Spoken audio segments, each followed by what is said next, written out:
क्या हम कभी जल प्रदूषण को कम कर पाएंगे? क्या हमारे पास कोई ऐसी सस्ती विधि आएगी जिससे नदियों को प्रदूषित होने से बचा सकें? क्या हम गंगा और यमुना जैसी पवित्र नदियों को सही में पवित्र कर पाएंगे?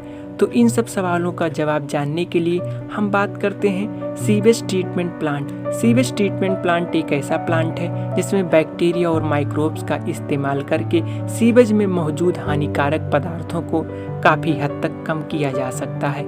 घरों से निकलने वाला गंदा पानी, जिसे सामान्य भाषा में म्युनिसिपल वेस्ट वाटर कहा जाता है और इसी को सीवेज भी कहा जाता है।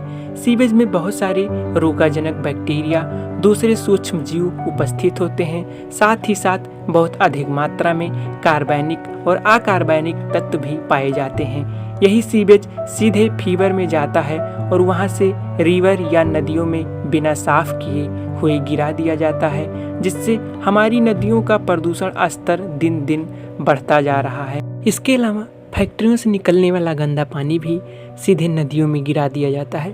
कुल मिलाकर यह सभी नदियों के पानी को बुरी तरह प्रदूषित कर रहे हैं।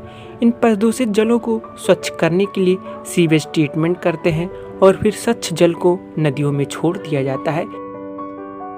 सीवेज ट्रीटमेंट की प्रक्रिया 3 चरणों में सीवेज ट्रीटमेंट प्लांट में की जाती है। यह ट्रीटमेंट के 3 चरण निम्नलिखित हैं।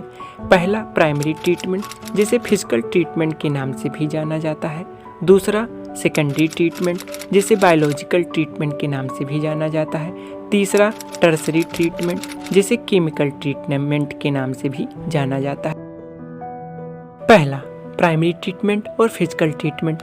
इस चरण में पानी में घुले हुए पत्थर के टुकड़े, ईंटों के टुकड़े, मिट्टी के घुलनशील कण और सॉलिड ऑर्गेनिक वेस्ट को सेडिमेंटेशन की प्रक्रिया द्वारा अलग कर लेते हैं।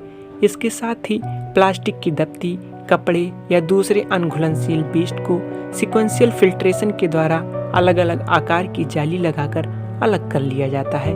टैंक के अंदर भारी सेडिमेंट्स नीचे की ओर बैठ जाते हैं और तैरते हुए वेस्ट ऊपर आ जाते हैं। ऊपर आए हुए वेस्ट को इफ्लुएंट नाम दिया जाता है। अब इसको दूसरे सेकेंडरी टैंक में भेजा जाता है, जहां पर सूक्ष्म जीव होते हैं और बायोलॉजिकल ट्रीटमेंट करते हैं। सेकेंडरी ट्रीटमेंट और बायोलॉजिकल ट्रीटमेंट सीवेज ट्रीटमेंट का सबसे महत्वपूर्ण चरण है। इसमें इफ्लुएंट को सेकेंडरी टैंक में डाला जाता है, जहां पर एरोबिक बैक्टीरिया और फंजाई उपस्थित होते हैं। यह बैक्टीरिया और फंजाई इफ्लुएंट में मौजूद कार्बनिक पदार्थों का ऑक्सीकरण करते हैं, जिससे इफ्लुएंट का प्रदूषण स्तर धीरे धीरे कम होने लगता है। टर्टरी ट्रीटमेंट और केमिकल ट्रीटमेंट, इसे क्लोरीनेशन के नाम से भी जाना जाता है। इस चरण में सेकेंडरी ट्रीटमेंट के बाद जिस पानी का ट्रीटमेंट हो चुका है उसमें ब्लीचिंग पाउडर या क्लोरीन मिलाया जाता है, जिससे उसमें मौजूद हानिकारक पदार्थ और ज़्यादा कम हो जाते हैं और पानी काफ़ी हद तक साफ हो जाता है।